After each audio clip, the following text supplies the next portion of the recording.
Hi there, this is Rick Boddy. I'm going to talk about how we decide whether the papers that we've identified as relevant to our best bet are actually any good. This is a really important skill. If you want to practice cutting-edge medicine, then you have to be able to critically appraise the latest papers and decide if they're relevant to your practice. Of course, it's a really important skill for writing your best bet as well. First of all, here's a caveat. This is a whistle-stop tour through critical appraisal in just a few minutes, and we can't possibly get you up to speed from scratch. We really recommend that if you haven't done it already, you invest in a decent critical appraisal textbook to get you familiar with the details of how to appraise different study types and how to recognise different types of bias and confounding. There are loads of options on the market. You could also ask us about attending a Best Bets course. These have traditionally always been held in Manchester, and they're 2-day courses, but we're increasingly looking outside, and I understand that there will in fact be a Best Bets course in Boston next year. These courses are a really good way of getting up to speed within 2 days, so get in touch if you're interested.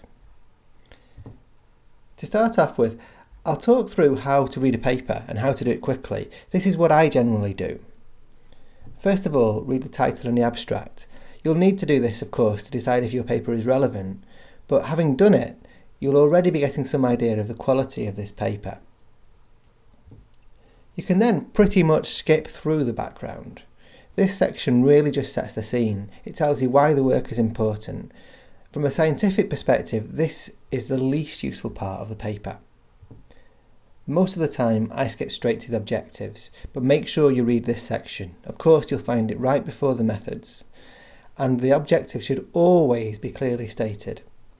If the authors can't tell you what they're trying to achieve, it's a bit of a red flag that they didn't really know what they were trying to achieve themselves.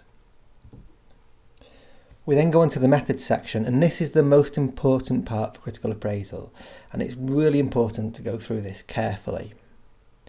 Obviously, how you do this is going to depend on the type of study that you're looking at, but here are some general rules. I think you can divide it into 3 sections. First of all, we look at who was studied. Were they selected in the right way? Is it the right population to answer the question? Are the patients similar to the ones that we're interested in? Were they recruited in the same environment?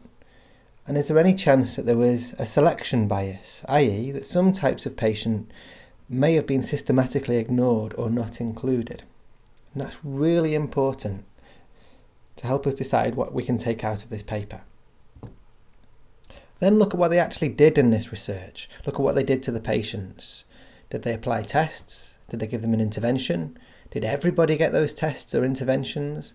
Was there a control group? Was there any blinding? You need to fully understand all of this before you go on. And then lastly, you really need to know what the outcomes were. The authors should select the most clinically relevant outcomes to achieve the objectives that they stated at the end of the background section. And there really should be a connection between those stated objectives and the outcomes. If there's not, then it's another red flag. Once you understand those things, you should go on to the results section. Now, you don't need to be a statistician to do critical appraisal, but you do need to have some idea about whether the analysis was appropriate and justified, and whether it was reported in the appropriate detail. We then go into the discussion and conclusion sections, and really what we're checking there is that the authors have been fair. Were they biased in their discussion and their conclusions? Were the conclusions justified based on the data that they presented? And did they discuss their findings in the context of the existing literature? That's a whistle-stop tour of how to read through a paper, but how do you actually know if it's any good? Well, there's several ways that we could do it. We could read through, and then we can simply make our minds up about whether we thought that was a good paper. We could use the force or use our feelings.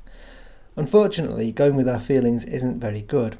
What we tend to find very consistently on the Best Bets courses is that when people have just read through the paper and then rate it out of 10 for quality, they give the paper a much higher score than when they've gone through things systematically later. So going with your feelings is not a good way to appraise a paper. You could look at the type of journal that it's published in. Is it a really good journal like the New England Journal of Medicine or Nature? Or is it a lower impact journal that you've never heard of?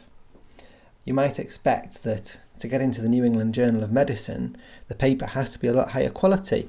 And there is some truth in that. But of course, there are real exceptions. There are papers that are fatally flawed, published in some really good journals.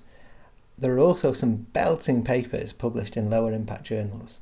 So we shouldn't just accept that a paper is good based on the journal that it's published in. If we want to make our own minds up about how good the paper is, we have to use some kind of system. And the critical appraisal checklists are a really good way of doing that. You can find some good examples of critical appraisal checklists on the Best Bets website. Go to Resources on the left and you'll see Bets CA worksheets. Within that section you'll find checklists for all of the main study types, and they're a really useful resource. Do you have to use a checklist? Well, when you first start out doing critical appraisal, I really recommend it because it gives you some kind of guide. It helps you to remember to ask all of the important questions. But critical appraisal is a skill, just like ECG interpretation, for example. So when you first learnt how to interpret an ECG, you'd go through a system. You'd go through a checklist in your own mind about how to interpret that ECG, and it would take you a bit more time. And then, as you get more experienced, you tend to just glance at an ECG and you can spot the abnormalities quite quickly. It's pattern recognition. Critical appraisal is similar. The more you do, the better you get at it, and the less you need to rely on checklists to pick out most of the important fatal flaws. One final thing. It's really easy to go through any paper systematically and absolutely slate it. You can pull anything apart. It's so difficult to produce the perfect piece of research that's totally objective and unbiased. So we should never expect that we're going to find the perfect paper. Don't be too harsh on the authors. Remember that this is research done in the real world, and think about how you would have done it better. Sometimes there really is no perfect way, and you've got to accept limitations to the research that's done. Thanks for listening. See you next time.